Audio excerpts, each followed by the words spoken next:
하나님께서 어떻게 우리 가운데 함께 하시며 또 하나님께서 우리를 어떻게 부르셨는지를 함께 깨닫게 되고 그 깨달은 대로 또 삶 속에서 살아가는 귀한 시간이 되기를 간절히 소망합니다. 오늘 함께 읽은 이 출애굽기 말씀은 하나님께서 이스라엘 백성들에게 특별히 모세에게 행하셨던 이야기를 담고 있습니다. 애굽의 고된 노동 아래서 이스라엘 백성은 부르짖었고 그들의 부르짖음이 하늘에 닿았다고 말합니다. 하나님께서는 그 소리를 들으셨고 고통을 보셨고 그 근심을 아셨다고 말합니다. 아브람과 이삭과 야곱에게 하신 약속을 하나님께서 기억하셨고 그 약속을 따라 오늘 본문은 하나님께서 움직이기 시작하셨다라고 말합니다. 그 하나님의 시작은 위대한 군대나 강력한 사건이 아니라 광야 한복판에서 들판을 지나던 한 사람을 부르시는 장면으로 시작됩니다. 모세는 이스라엘 백성을 도우려다 사람들에게 외면당했고 자신도 자기 자신을 포기한 채 미디안 광야에서 양을 치며 살아가고 있었습니다. 시간이 많이 흘렀고 그 시간만큼이나 모세는 조용해졌습니다. 더 이상 나서지도 않고 더 이상 기대지도 않는 인생이 되었습니다. 그런 모세 앞에 하나님께서 나타나셨습니다. 불이 붙었지만 타지 않는 떨기나무 속에서 하나님께서는 모세를 부르십니다. 하나님은 모세의 이름을 아시고 모세를 향해 다가오셨습니다. 그리고 모세에게 말씀하십니다. 이스라엘의 백성의 고통을 보았다고, 그들의 부르짖음을 들었다고, 그리고 그들을 건져내겠다고 말씀하십니다. 하나님께서 모세에게 모세야, 모세야 라고 말씀하시며 모세는 이에 내가 여기 있습니다 라고 대답을 합니다. 그리고는 하나님께서는 이리로 가까이 오지 말라, 내가 선 곳은 거룩한 땅이니 내 발에서 신을 벗으라 라고 말합니다. 모세는 그저 지나가던 중에 하나님을 만나게 됩니다. 그 떨기나무 불꽃 아래서 하나님을 만나게 되고 그곳에서 하나님의 말씀을 받게 되는 것이 오늘 말씀의 시작입니다. 오늘 읽었던 말씀 3장 6절을 제가 읽겠습니다. 또 이르시되 나는 내 조상의 하나님이니 아브라함의 하나님, 이삭의 하나님, 야곱의 하나님이니라. 모세가 하나님 배웁기를 두려워하여 얼굴을 가리매. 이전까지 출애굽기를 살펴보면 3장 이전까지는 하나님께서 어떤 존재인지 정확하게 명시하거나 정확하게 그 존재를 밝힌 적은 없으십니다. 오늘 말씀에서 하나님께서는 비로소 자신을 소개하십니다. 여기서 우리가 한 가지 알 수 있는 한 가지 사실은 하나님께서 우리에게 자기 자신을 알려주지 않은 이상 우리는 하나님을 알 수 없다는 사실입니다. 감사하게도 하나님께서는 우리에게 하나님 자신을 소개하십니다. 하나님은 모세에게 그리고 오늘 말씀을 읽고 있는 우리에게 자기 자신을 소개하십니다. 아브라함의 하나님, 이삭의 하나님, 야곱의 하나님이라고 소개하십니다. 이 말은 살아있는 하나님이라고 존재하고 있는 하나님이라는 말입니다. 나는 예전부터 너희와 함께 있었던 그 하나님이다. 이제야 모세는 자신 앞에 있는 그 떨기나무의 불꽃 가운데 있었던 음성이 누구였는지를 인식하게 됩니다. 하나님이었다는 사실을 깨닫게 됩니다. 계속해서 7절 말씀을 볼 텐데 이제부터 하나님께서는 자신이 왜 여기에 나타나셔서 모세를 만나셨는지를 다시 한번 정확하게 말씀하십니다. 7절입니다. 여호와께서 이르시되 내가 애굽에 있는 내 백성의 고통을 분명히 보고 그들이 그들의 감독자로 말미암아 부르짖음을 듣고 그 근심을 알고. 하나님께서는 하나님의 일을 모세에게 맡기시기 위해 나타나셨습니다. 그 일은 하나님의 백성의 고통을 본인이 보셨고 그 부르짖음을 들으셨고 근심을 아셨기 때문이라고 말씀하십니다. 여기서 보고 듣고 알았다라는 것은 그저 보여졌다, 그저 들려졌다, 그저 어떻게 알게 되었다는 뜻이 아니라 주도적으로 하나님이 뚫어져라 보셨고 귀를 기울여 들으셨고 하나님이 아시고자 하는 마음으로 아셨다라는 사실을 이야기하고 있습니다. 하나님께서는 자기의 백성의 고통을 목도하시고 눈을 부릅뜨시며 보셨습니다. 그리고 그들의 음성을 귀를 기울여 들으셨습니다.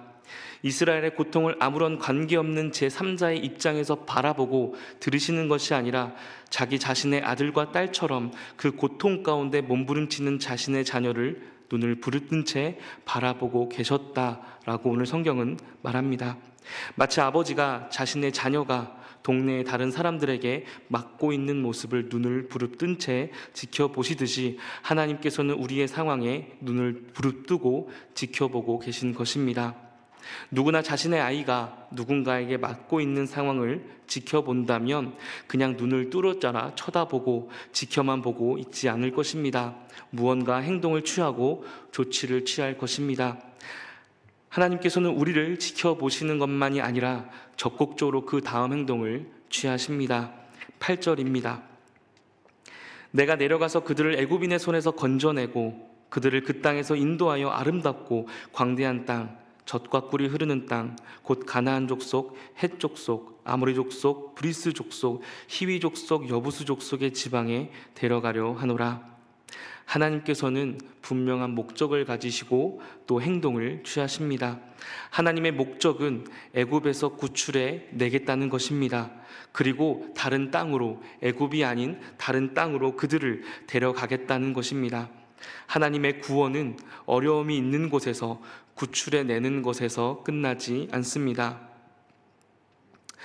가끔 우리는 인생 그래프라는 것을 그릴 때가 있습니다. 우리의 인생을 한 줄기를 놓고 위아래로 마이너스 혹은 플러스로 왔다 갔다 하면서 인생 그래프를 그리기도 합니다. 마치 우리의 삶 가운데 어떤 때는 마이너스 5, 어떤 시기에는 마이너스 10이 되기도 할 겁니다. 또 어떨 때는 플러스 10이 되기도 하고 플러스 15가 되기도 할 겁니다. 하나님의 구원은 우리의 인생의 이러한 인생의 그래프에서 마이너스였던 10을 다시 0으로 만들어 놓는 것에서 그치는 것이 아닙니다. 어려움이 있었는데 다시 어려움이 없었던 것으로 돌아가는 것이 아닙니다. 만약 하나님께서 구원을 0으로 만드는 것이라면, 우리의 마이너스인 인생을 그저 0으로 만들어 놓은 것이라면 마치 아버지가 자신의 아들을 그 어려움에서 구원해 낸 다음에 그렇게 헤어지는 것으로 끝나는 것과 동일합니다. 하나님께서는 명확한 목표가 있으셨습니다. 하나님의 구원은 자신의 자녀를 구원해내고 그 자녀와 함께 자신이 있는 그 가정으로 돌아가 그 자녀와 함께 행복을 누리는 것이었습니다. 하나님의 구원은 어려움이 없어지는 것이 아니라 하나님과 함께하는 그 동행의 삶으로 인도하시는 것이었습니다. 하나님께서는 그러한 목적과 그러한 행동을 위해서 오늘 모세를 부르십니다. 9절과 10절입니다. 이제 가라, 이스라엘 자손의 부르짖음이 내게 달하고 애굽 사람이 그들을 괴롭히는 학대도 내가 보았으니 이제 내가 너를 바로에게 보내어 너에게 내 백성 이스라엘 자손을 애굽에서 인도하여 내게 하리라. 우리가 앞서 살펴보았던 7절과 9절 그리고 방금 보았던 9절과 10절의 내용을 보면 굉장히 비슷합니다. 하나님의 행동에 있어서 굉장히 비슷합니다.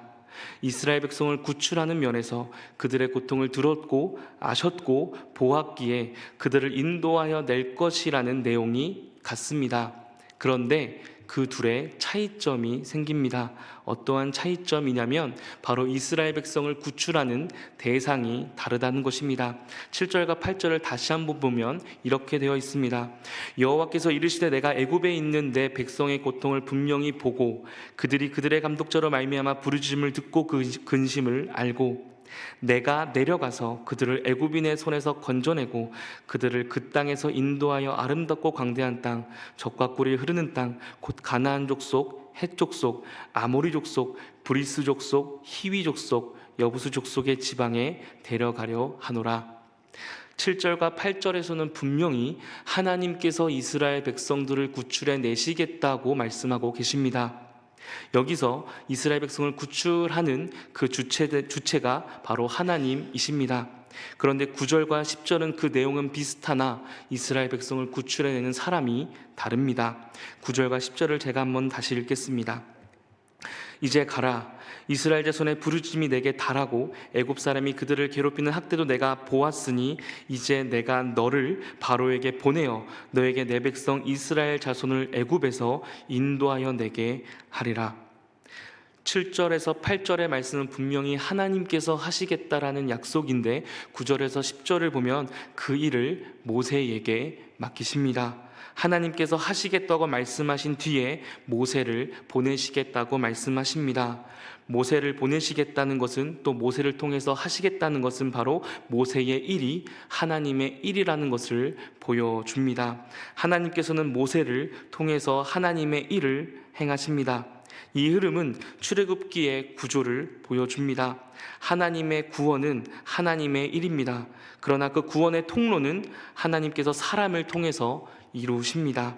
모세는 그 구원의 첫 번째 도구로 부르심을 받았습니다. 하나님은 스스로 하실 수 있는 분이지만 하나님께서는 사람을 통해서 하나님의 일을 행하고 계십니다. 그래서 모세를 부르셨습니다. 출애굽기 3장에서 6절, 그리고 3장 6절부터 10절까지는 하나님께서 어떤 마음으로 이스라엘 백성을 바라보셨고 또 그 구원의 일을 누구를 통해서 이루시는지를 우리에게 분명히 알려주십니다. 사람입니다. 모세이고 하나님의 사람들이었습니다. 하나님은 그 한 사람을 통해서 하나님의 약속을, 하나님의 일을 이루어 가십니다. 그들의 고통을 보셨다라는 것을 사람을 통해서 알게 하십니다. 또 그들의 고통을 들으셨다라는 사실을 사람을 통해서 알게 하십니다. 그리고 그들의 근심과 아픔을 아셨다라는 하나님의 마음을 사람을 통해서 알려주십니다. 하나님께서는 그렇게 모세를 부르시고 우리를 부르십니다. 하나님께서는 이스라엘의 고통을 보셨고 그들을 구원하시겠다고 말씀하시며 모세를 부르십니다. 그런데 그 모세가 하나님께 내뱉었던 첫 번째 대답은 이렇습니다. 내가 아니라 어떻게 나를 보내십니까? 내가 누구이기에? 라고 하나님께 반문하는 것이 모세의 첫 번째 대답입니다. 출애굽기 3장 11절입니다. 모세가 하나님께 아뢰되 내가 누구이기에 바로에게 가며 이스라엘 자손을 애굽에서 인도하여 내리이까? 모세는 내가 누구이기에? 라는 질문으로 하나님의 말씀을, 부르심을 거절하려고 합니다. 40년 동안의 모세의 삶을 살펴본다면 누구나 할 수 있는 충분한 대답이 될 것 같습니다. 히브리 사람을 도우려고 했던 모세의 행동은 그 어떤 것도, 그 어느 하나도 바꾸지 못했습니다. 오히려 모세는 도망자 신세가 되었고 또 모세는 목숨을 위해 도망쳐 미디안 광야에서 살게 되었고 또 양을 치는 사람으로서 40년 동안을 노인이 되기까지 양을 치며 살았습니다. 모세의 인생은 실패했고 좌절한 인생이었습니다. 그런 모세에게 있어서 이스라엘 백성을 애굽에서 구출하시겠다는 하나님의 그 말씀 앞에 나올 수밖에 없는 질문이고 대답이지 않겠습니까? 하나님, 내가 누구이기에? 내가 파라오의 왕자였을 때에도 왕자였을 때에도 전혀 아무것도 되지 않았는데 미디안 광야에서 양이나 치고 있는 내가 도대체 누구이기에 그것이 가능하겠냐는 누구나 할 수 있는, 우리도 하고 있는 질문입니다. 저는 자격이 되지 않습니다. 저는 할 수 없습니다. 주님, 그때 부르시지 왜 지금 부르셨습니까? 라는 모세의 반문입니다. 이러한 모세의 답변에 하나님께서는 이렇게 답변하십니다. 12절 말씀입니다. 하나님이 이르시되 내가 반드시 너와 함께 있으리라. 내가 그 백성을 애굽에서 인도하여 낸 후에 너희가 이 산에서 하나님을 섬기리니 이것이 내가 너를 보낸 증거니라. 모세의 내가 누구이기에? 라는 이 질문에 하나님께서는 하나님 자신이 반드시 모세와 함께 하실 것이라는 말씀을 하십니다. 모세라는 어떤 사람의 자격이나 자질보다 이 일에 가장 중요한 것은 하나님께서 함께 하신다는 사실이었습니다. 그래서 하나님은 모세의 어떤 자질이나 능력과 성품에 대한 위로나 도전, 그것이 아니라 내가 반드시 너와 함께 있으리라 라는 답변을 하셨습니다. 모세가 던진 질문은 어쩌면 오늘 우리가 자주 던지는 질문이기도 합니다. 주님, 내가 누구이기에 주님 이렇게 살아갈 수 있겠습니까? 내가 누구이기에 내가 이 사람들을 가르칠 수 있으면 내가 누구이기에 이 가정을 믿음으로 이끌 수 있겠습니까? 내가 누구이기에 누구를 위로하고 내가 누구이기에 하나님의 그 말씀을 따라 살겠습니까? 라고 우리도 이야기합니다. 주님, 저는 부족합니다. 저는 모자랍니다. 하나님의 나라를 위해서 살기에는 저는 한없이 부족합니다. 라며 우리도 대답하기도 합니다. 그런 하나님께서 그 질문에 이렇게 답변하십니다. 내가 누구이든 내가 너와 함께 있다고 답변하십니다. 사명은 자격에서 시작되지 않고 동행에서 시작됩니다. 하나님께서 함께 하시는 동행에서 시작됩니다. 하나님은 이 약속을 단지 말로만 하신 것이 아니라 모세에게 구체적인 증거를 대시며 말씀하십니다. 12절을 다시 한번 읽겠습니다. 하나님이 이르시되 내가 반드시 너와 함께 있으리라. 내가 그 백성을 애굽에서 인도하여 낸 후에 너희가 이 산에서 하나님을 섬기리니 이것이 내가 너를 보낸 증거니라. 이 말은 단순한 예언이 아닙니다. 하나님께서는 미래에 모세가 순종했을 때의 그 결과를 현재의 확신의 근거로 주십니다.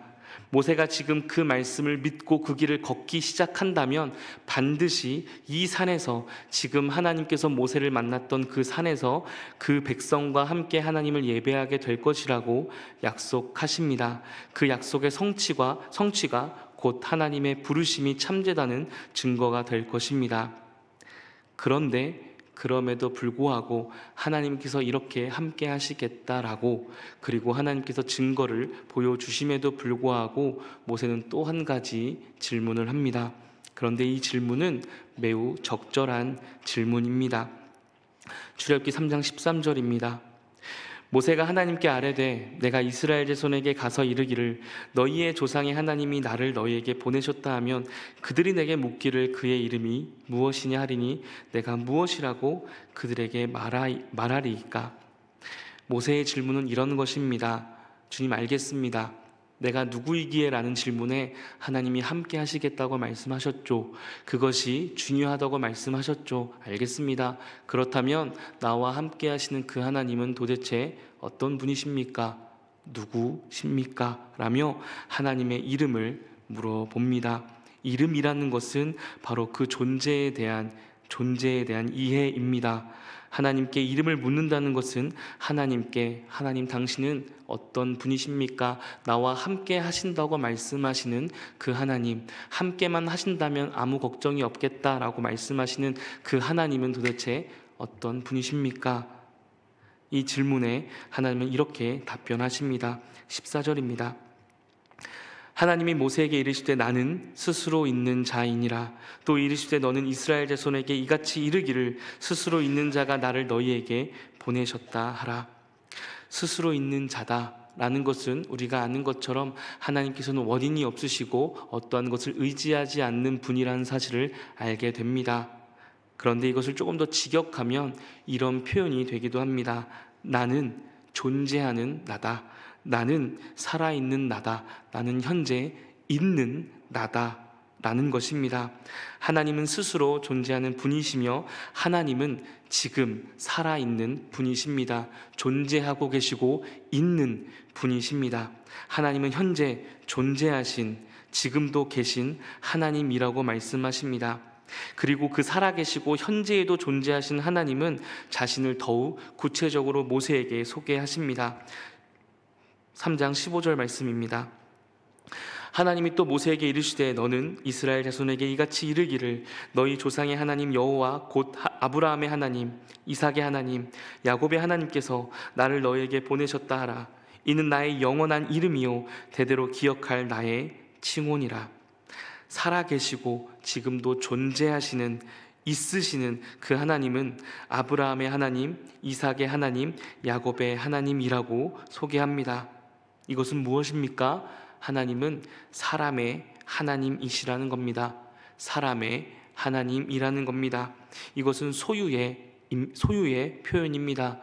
나의 펜, 나의 음료수, 나의 컵이라는 소유의 개념입니다. 그런데 하나님이 누구의 소유가 되셨습니까? 사람의 소유처럼 표현하십니다. 창조주 하나님, 구원의 하나님, 그것과 함께 사람의 하나님이 되셨습니다. 아브라함의 하나님, 이삭의 하나님, 야곱의 하나님, 그리고 우리의 하나님입니다. 하나님이십니다.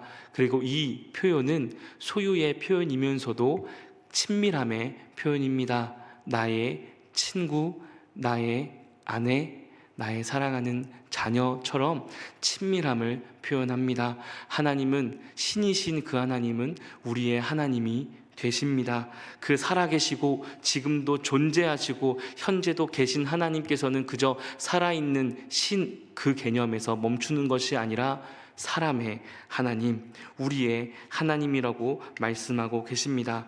우리와 동행하시는 그 하나님이라고 말씀하십니다. 자신의 아내를 누이로 팔았던, 비겁했던 아브라함의 하나님이셨습니다. 똑같이 그 잘못을 이어갔던 이삭과 또 누군가의 발목을 잡아 끌어내리면서 살아갔던 야곱의 하나님이라고 하나님께서 말씀하십니다. 하나님께서 그들을 인도하셨고 그들에게 약속하셨던 것을 지키셨던 그 하나님이 지금 모세에게 말씀하고 있는 동일한 하나님이라고, 지금도 살아있는 그 하나님이라고 우리에게 이야기하고 있으십니다. 이 말씀은 모세에게도 우리에게도 위로가 됩니다. 하나님께서는 살아계십니다. 그리고 존재하십니다. 현재도 계십니다. 그렇게 우리의 삶에 개입하시며 함께 하시는 분이 우리의 하나님이십니다.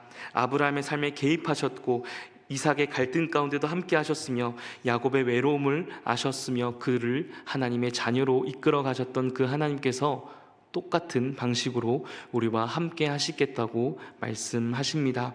우리가 믿는 아브라함의 하나님, 그 하나님이 곧 우리의 하나님입니다. 다른 이방 신들과는 격이 다르며 스스로 계시며 살아 계시며 지금도 역사하시는 그 하나님께서 여전히 우리와 함께 하신다고 오늘 성경은 모세를 통해서 우리에게 알려주고 있습니다. 요한계시록 4장 8절은 이런 하나님을 이렇게 소개합니다.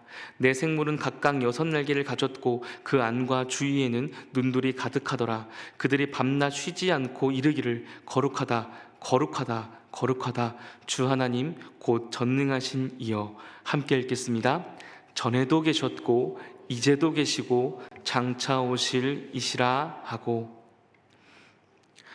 모세는 여전히 부족한 사람이었습니다. 하지만 하나님은 그 부족한 사람을 통해 놀라운 구원의 역사를 시작하셨습니다. 그래서 모세에게 하나님 자신을 알려주셨고 모세를 통해서 하나님을 보여주십니다. 그래서 모세는 그 질문을 바꿉니다. 내가 누구이기에? 라는 질문에서 주님은 누구십니까? 나와 함께 하신다는 그 주님은 어떤 분이십니까? 라고 질문합니다. 하나님의 대답은 이렇습니다. 나는 예전에도 있었고 지금도 있고 앞으로도 있을 것이다 라고 이야기하십니다. 그런데 우리는 예전에도 계셨고 장차 오실 분으로 많이 생각을 하며 살아가는 경향이 있습니다.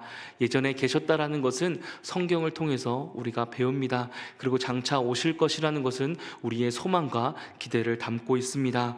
그러나 하나님께서 오늘 말씀을 통해서 알려주시는 것은 지금도 계시는 하나님을 우리에게 보여주십니다. 예전에도 계셨던 하나님께서 장차 오실 분이면서도 지금 현재 이 시간에도 우리와 함께 하시며 우리의 삶에 역사하시는 하나님이시라는 사실을 우리에게 알려주고 계십니다. 사랑하는 성도 여러분, 모세의 인생에 하나님이 불쑥 찾아와 하나님 자신을 소개하십니다. 자신의 인생이 실패라고 여겨졌던 그 모세의 인생 속에 하나님은 찾아와 그를 부르시며 그에게 하나님을 소개하십니다. 하나님이 어떤 분인지를 소개하시며 모세를 통해서 그 하나님을 보여주게 하십니다. 우리의 삶 가운데 어떤 분께서는 모세가 태어났을 때와 같이 절망적인 상황 속에서 그 삶을 살아가는 분도 계실 겁니다. 또 어떤 분은 모세처럼 40년의 광야의 삶을 살아가고 계신 분도 계실 겁니다. 하나님께서 침묵하시는 것처럼 답답한 삶을 살아가는 계신 분도 계실 겁니다. 또 때로는 하나님과 동행하며 어려움 가운데서 하나님을 찾고 하나님과 함께 맛을 알아가는 사람도 계실 겁니다. 그런데 분명히 우리가 알아야 할 한 가지 사실은 어떠한 과정에 있든지 어떠한 시간에 있든지 어떠한 상황에 있든지 분명한 것은 예전에도 계신 그 하나님은 앞으로도 계실 것이며 앞으로도 오실 그 하나님께서는 지금 현재 우리 안에 존재하고 계시다라는 사실입니다. 그 사실 우리가 기억하며 살아갔으면 좋겠습니다. 그리고 그 하나님께서는 어떤 하나님이시냐면 우리의 하나님이 되셨다고 말씀하십니다. 오늘 본문 말씀 마지막에는 이렇게 이야기하십니다. 아브라함의 하나님이요 이삭의 하나님이고 야곱의 하나님이라고 말씀하시면서 이 이름이 나의 영원한 이름이고 나의 영원한 칭호라고 말씀하십니다. 하나님은 구원자시고 창조주십니다. 그런데 하나님의 이름, 영원한 이름, 대대로 전해질 이름, 영원한 칭호라고 말씀하실 때 그 말씀은 이렇게 됩니다. 우리의 하나님, 하나님은 우리의 하나님이라는 이름을 영원한 이름이라고, 영원할 칭호라고 말씀하십니다. 하나님은 여러분에게 어떤 하나님이십니까? 하나님은 여러분에게 어떠한 하나님이십니까? 지금도 우리 삶 가운데 함께 하시는 하나님으로 믿고 계십니까? 그 믿음을 가지고 오늘 하루를 살아가시길 바랍니다. 예전에도 계셨던 그 하나님을 기억하셨으면 좋겠습니다. 그리고 앞으로 오실 그 하나님을 기대함으로 소망함으로 살아가시기를 소망합니다. 그러면서도 동시에 지금 현재도 우리 삶 가운데 그 누구보다도 눈을 부릅뜨며 우리를 지켜보시고 우리의 음성에 귀를 기울이시며 우리의 모든 소리를 들으시며 우리의 모든 걱정과 근심과 아픔을 아시며 우리 삶 가운데 역사하시는, 지금도 존재하시고 지금도 살아계시며 우리 삶 가운데 계시는 그 하나님을 기억하시며 오늘 하루를 살아가시는 우리 모두가 되기를 간절히 소망합니다. 기도하겠습니다. 구약의 시대에도 계셨고 신약의 시대에도 계셨고 예전에도 계셨고 지금 이 순간에도 계시며 앞으로도 우리의 삶 가운데 놀라운 은혜를 가지고 오실 주님, 그 주님을 기대하기도 하고 지금 나와 함께 하시는 그 하나님과 함께하며 그 함께함을 누리며 살아가는 우리가 되게 하여 주시옵소서. 사랑의 하나님, 내가 누구이기에? 라는 질문, 내가 누구이기에? 라는 나 자신을 바라보는 것이 아니라 하나님이 누구십니까? 나와 함께 하시는 그 하나님이 누구십니까? 라는 질문 속에서 우리가 하나님을 더욱더 알아가기를 소망합니다. 그리고 영원히 우리와 함께 하신다는 그 하나님을 알게 되며 그 하나님을 발견하게 되며 그 하나님을 우리의 삶을 통해서 보여주는 우리 모두가 되게 하여 주시옵소서. 그래서 하나님을 찾고 구하는 자들에게 하나님께서 나를 알고 계신 것처럼 너를 알고 있다고, 하나님께서 나의 기도를 들어주시는 것처럼 나의 음성과 나의 부르짖음과 나의 아픔을 아시는 것처럼 너를 알고 계신다고 그것을 보여주는 하나님의 자녀가 되게 하여 주시옵소서. 우리의 모든 삶에 함께 하시고 우리를 통해 역사하시는 주님께 감사드리며 예수님의 이름으로 기도드립니다. 아멘.